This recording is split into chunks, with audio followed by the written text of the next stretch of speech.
intro.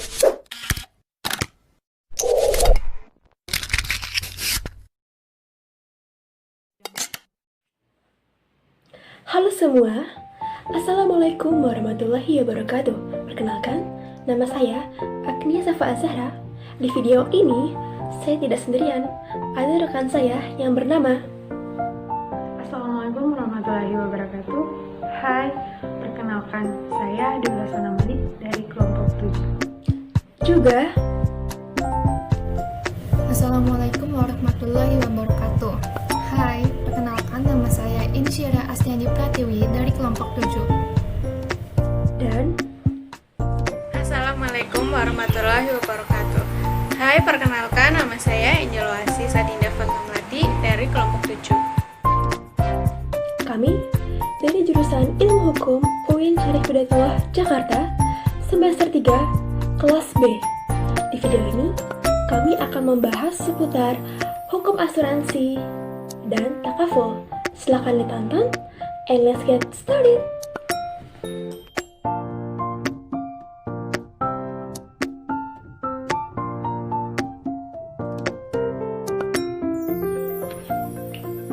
So, the first one is we have to know about what is assurance.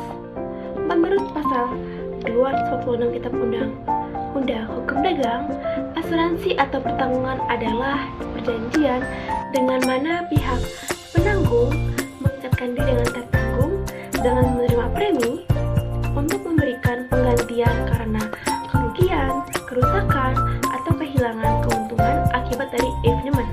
Evenement ini adalah peristiwa tak pasti. Next, what is the other's definition of assurance? As we can see in this side, ini adalah pengertian lain dari asuransi menurut Undang-Undang Nomor 2 Tahun 1992. Langsung aja yuk, pause video ini dan baca dulu.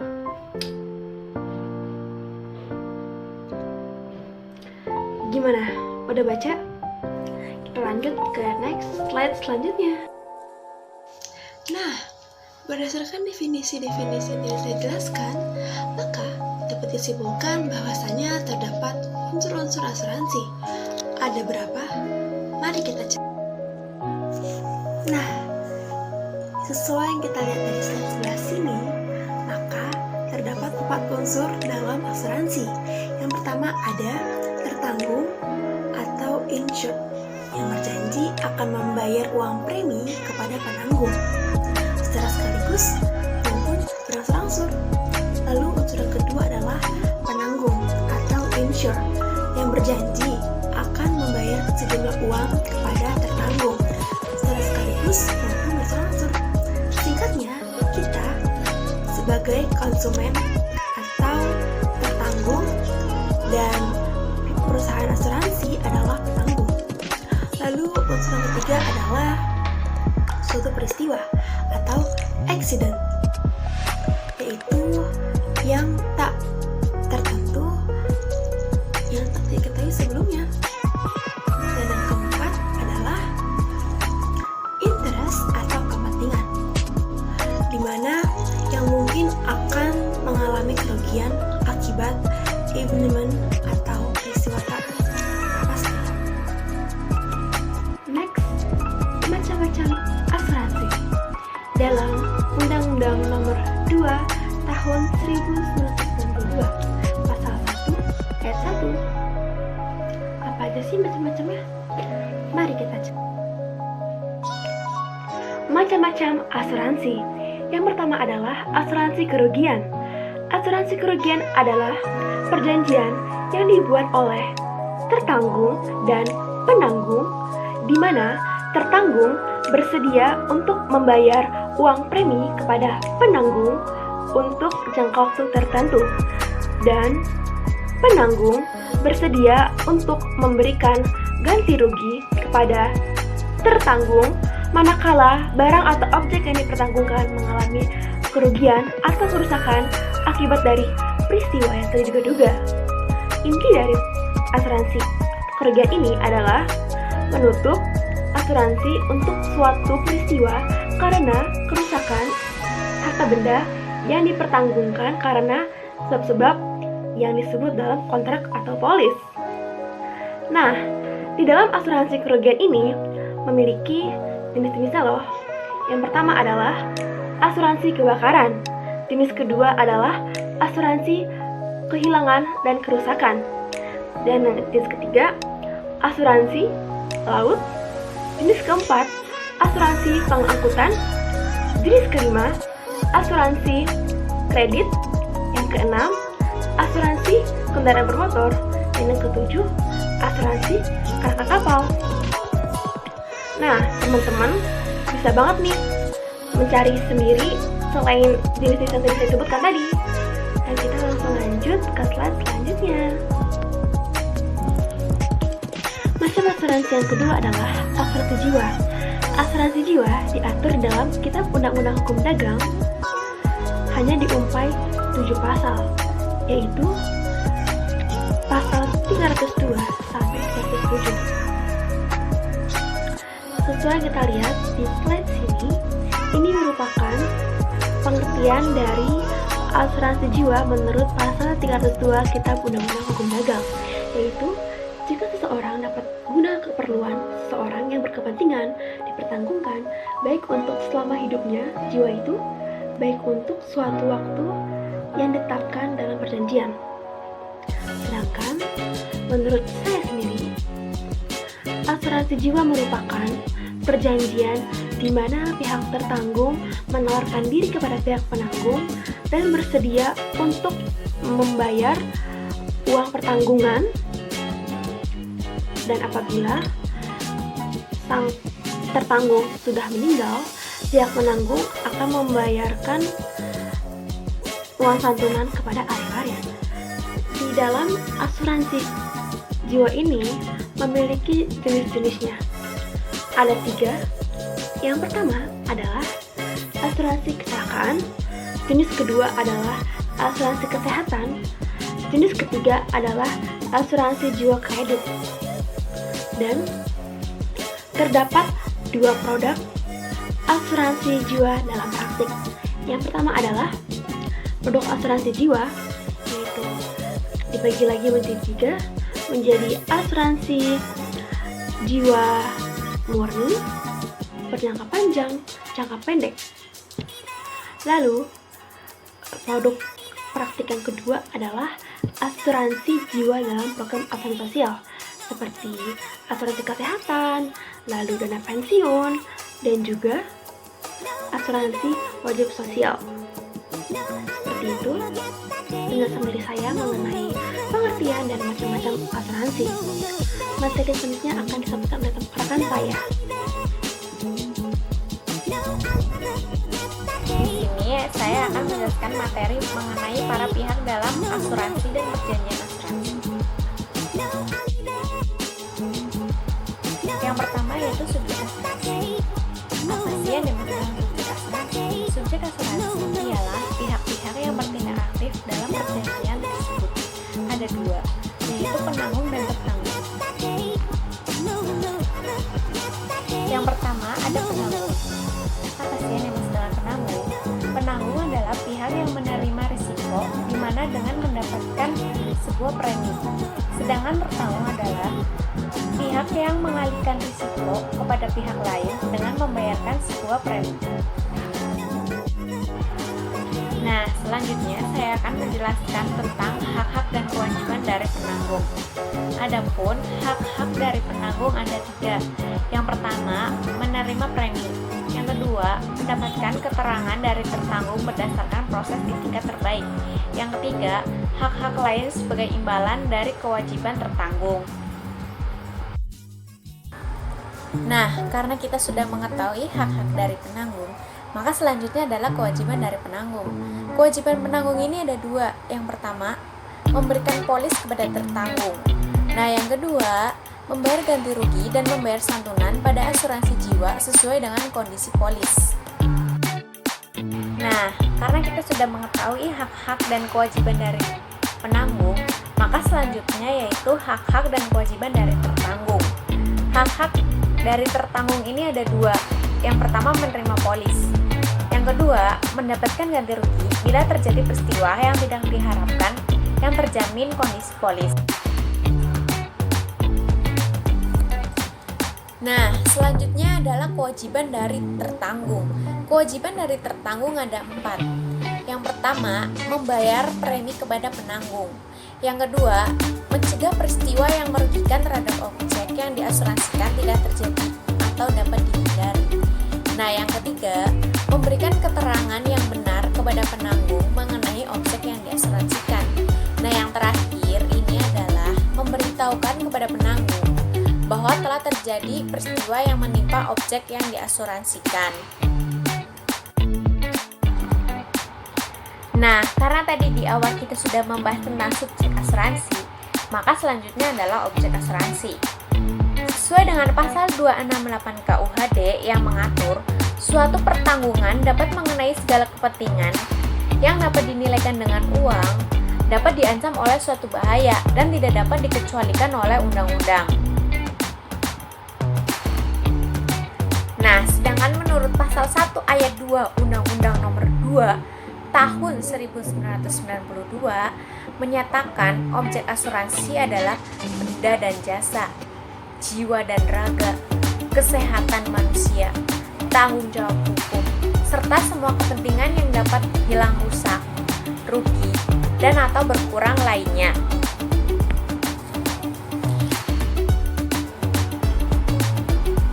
Nah, karena tadi kita sudah membahas tentang subjek dan objek asuransi, maka selanjutnya yang akan kita bahas ialah subjek dan objek perjanjian. Apa sih subjek perjanjian itu? Subjek perjanjian ialah pihak-pihak yang terikat dalam suatu perjanjian. KUH Perdata membedakan 3 golongan yang tersangkut pada perjanjian tersebut, yakni yang pertama, para pihak yang mengadakan perjanjian itu sendiri. Yang kedua, para ahli waris mereka dan mereka yang mendapatkan hak daripadanya. Dan yang ketiga adalah pihak ketiga. Nah, materi yang akan saya bahas untuk terakhir yaitu mengenai objek perjanjian. Bila ditinjau dari objeknya atau prestasi, maka objek perjanjian ini terbagi menjadi 3 macam, yaitu yang pertama, perjanjian untuk memberikan atau menyerahkan suatu barang. Yang kedua, perjanjian untuk berbuat sesuatu. Dan yang terakhir, perjanjian untuk tidak berbuat sesuatu.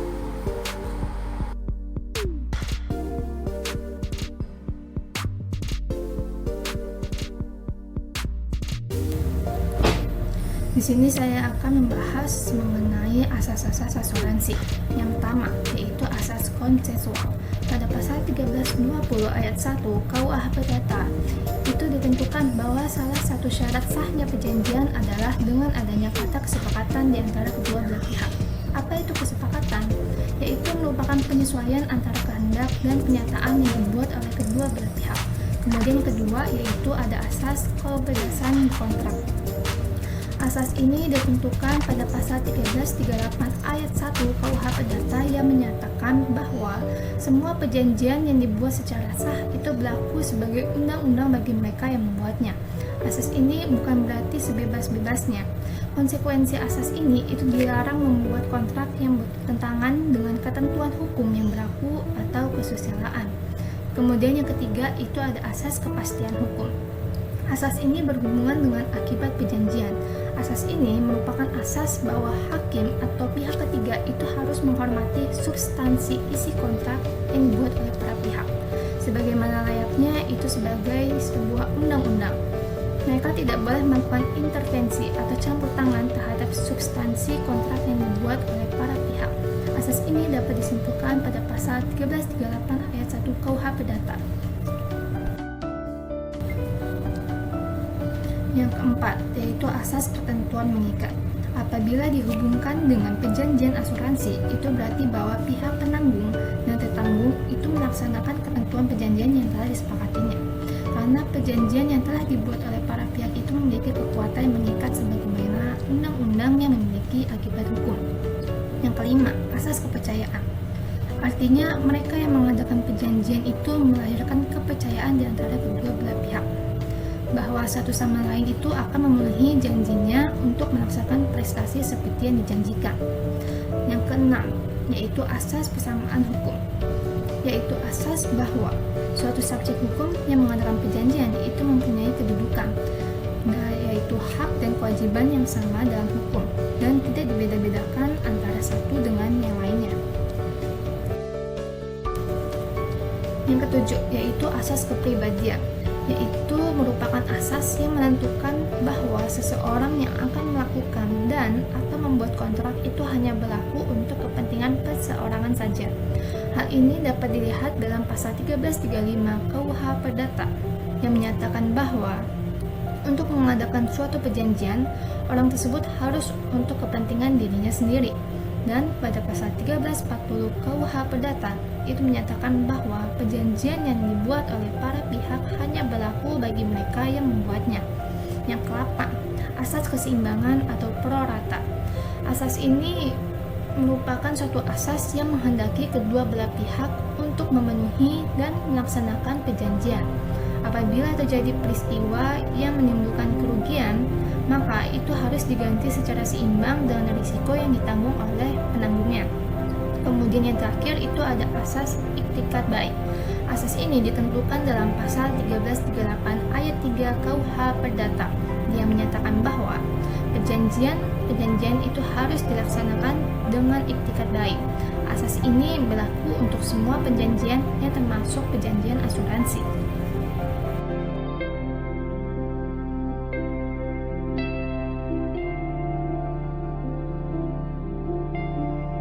Di sini saya akan membahas mengenai perbedaan asuransi konvensional dan asuransi syariah. Nah, di mana perbedaan asuransi syariah dan asuransi konvensional ini dapat kita kaji dalam 3 bagian, yaitu perbedaan dalam konsep fundamental, perbedaan dalam pengelolaan risiko, dan perbedaan prinsip-prinsip dalam pengelolaan asuransi. Pertama, perbedaan konsep fundamental. Nah, dalam konsep fundamental asuransi syariah tersendiri yaitu kegiatan tolong-menolong di antara peserta asuransi syariah. Nah, dana asuransi syariah tersendiri tidak bertujuan untuk komersil atau mencari keuntungan, mengambil keuntungan masing-masing. Sedangkan konsep fundamental dalam asuransi konvensional seperti pada umumnya yaitu jual beli di antara peserta asuransi dan pihak perusahaan. Yang kedua, perbedaan pengelolaan risiko. Nah, dalam asuransi syariah, prinsip pengelolaan risikonya yakni berbagi risiko atau risk sharing, yakni risiko ditanggung bersama di antara pihak peserta asuransi syariah. Nah, sedangkan asuransi konvensional tersendiri, prinsip pengelolaan risikonya yaitu transfer risiko atau risk transfer, yakni prinsip risiko dengan cara mentransfer ini atau memindahkan ini dari peserta asuransi kepada pihak perusahaan. Selanjutnya yang ketiga yaitu perbedaan prinsip-prinsip dalam pengelolaan asuransi.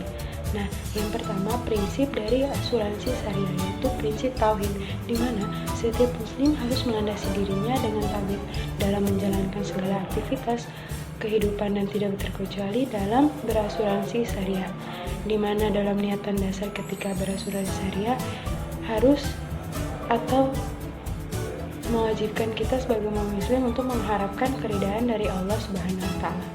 Yang kedua yaitu prinsip keadilan, di mana kita tahu perusahaan asuransi memiliki peluang besar untuk melakukan ketidakadilan seperti adanya dana hangus, tapi dalam asuransi syariah ini sangat mengutamakan keadilan sesama peserta asuransinya. Yang ketiga yaitu prinsip menghindari riba, di mana kita tahu Islam melarang tiap muslim yang mencoba untuk meningkatkan modal mereka melalui pinjaman atas riba, dan pada asuransi syariah ini sangatlah menghindari perbuatan riba. Keempat yaitu prinsip tolong-menolong. Hakikat asuransi syariah yaitu tolong-menolong, di mana antara sesama peserta terbaru atau berderma untuk kepentingan peserta lain yang sedang tertimpa musibah atau yang sedang membutuhkan pertolongan. Yang keenam, terdapat prinsip menghindari gharar, di mana kita tahu gharar adalah transaksi yang meragukan. Maka karena itu, dari keraguan atau ketidakpastian dalam transaksi akan menimbulkan ketidakadilan pada peserta yang terlibat dalam asuransi. Dan oleh karena itu, mengapa asuransi syariah sangat atau menerapkan prinsip menghindari gharar. Dan yang terakhir dari asuransi syariah yaitu prinsip menghindari riswa. Di sini kita tahu riswa adalah sogok menyogok atau suap menyuap di antara pihak yang terlibat dalam berasuransi. Selanjutnya, prinsip-prinsip pengelolaan asuransi pada asuransi konvensional. Yang pertama yaitu insurable interest. Nah, prinsip ini menyatakan bahwa pihak-pihak yang ingin mengasuransikan atau tertanggung harus mempunyai hubungan dengan objek yang dipertanggungkan, sehingga pada pihak tertanggung timbul hak atau kepentingan atas objek yang dipertanggungkan. Nah, yang kedua, di sini terdapat utmost good faith atau kejujuran sempurna. Dari prinsip ini menyatakan bahwa tertanggung harus sukarela menerangkan kondisi sebenarnya sehingga penanggung memperoleh informasi lengkap benar mengenai kondisi objek yang dipertanggungannya. Selanjutnya yang ketiga di sini terdapat indemnity, yaitu prinsip ini menganut asas keseimbangan dalam asuransi, bahwa dalam hal terjadi kerugian yang polis, maka penanggung wajib mengembalikan keuangan tertanggung sebelum di saat terjadinya kerugian. Selanjutnya yang ketiga di sini terdapat indemnity, yaitu prinsip ini menganut asas keseimbangan dalam asuransi, bahwa dalam hal terjadi kerugian yang polis, maka penanggung wajib mengembalikan keuangan tertanggung sebelum di saat terjadinya kerugian. Dan yang keempat adalah subrogation, yaitu prinsip ini diatur dalam pasal 284 Kitab Undang-Undang Hukum Dagang yang berbunyi, apabila seorang penanggung telah membayar ganti rugi sepenuhnya kepada tertanggung, maka penanggung akan menggantikan kedudukan tertanggung dalam segala hal untuk menuntut pihak ketiga yang telah menimbulkan kerugian kepada tertanggung. Selanjutnya, yang kelima di sini terdapat contribution. Nah, prinsip ini mengandung arti bahwa bila terjadi pertanggungan rangkap, yaitu tertanggung memiliki lebih dari satu polis atas objek pertanggung yang sama, maka tertanggung tidak boleh minta ganti rugi yang lebih bila terjadinya kerugian. Dan terakhir yaitu terdapat prinsip proximate cause atau causa proxima. Di prinsip ini menekankan bahwa harus ada satu penyebab dominan yang efektif dalam menimbulkan suatu kerugian. Sekian dari penjelasan saya. Assalamualaikum warahmatullahi wabarakatuh.